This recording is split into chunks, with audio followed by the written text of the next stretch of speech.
Hello বন্ধুরা, জমি চাষ করতে গিয়ে হঠাৎ করে তেল পাস বন্ধ হয়ে যাওয়ায় ট্র্যাক্টর চালক সেটিকে মেরামত করে আবার পুনরায় জমি চাষের জন্য চেষ্টা চালিয়ে যাচ্ছে। দেখতে পাচ্ছেন যে তেলের যেই লাইনটা রয়েছে ইতিমধ্যে সে এটাকে খুলে নিয়েছে এবং সম্পূর্ণরূপে আবার ঠিক করার প্রচেষ্টা চালিয়ে যাচ্ছে। আমি আপনাদেরকে আরও কাছ থেকে দেখানোর চেষ্টা করতেছি। দেখেন, এই যে সে এটিকে খুলে আবার লাগিয়ে দিয়েছে এবং সে এখন দেখতেছে যে তেলের ট্যাঙ্কির মধ্যে ঠিকঠাক তেল আছে কি না, এবং সে বারে বারে এটিকে ঘুরিয়ে ফিরিয়ে দেখতেছে কোন জায়গায় মূলত সমস্যাটি। এই পাকে আমি আপনাদেরকে আমাদের গ্রামীণ জীবনের যে সুন্দর একটি দৃশ্য, দেখেন কত সুন্দর আকাশ, এটি দেখিয়ে নিলাম।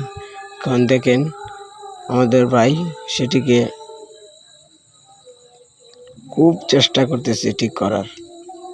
দেখেন এই যে তেল লাইন দিয়ে বাতাস বেরোচ্ছে, সে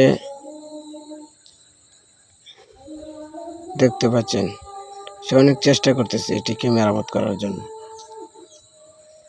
আশা করি ঠিক হয়ে যাবে।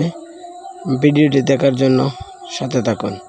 এই যে দেখেন সে এখন একটি রেঞ্চ নিয়ে সেটিকে ভালো করে টাইট দিয়ে নিচ্ছে যাতে করে এখান দিয়ে হাওয়া না বেরোয়। এই যে মনে হয় ঠিক হয়ে গেছে। দেখেন আরেকজন ট্র্যাক্টরটিকে স্টার্ট দিয়ে দিচ্ছে। এখন পুনরায় আবারও এই ট্র্যাক্টর দিয়ে জমি চাষ করা হবে। আপনারা দেখুন,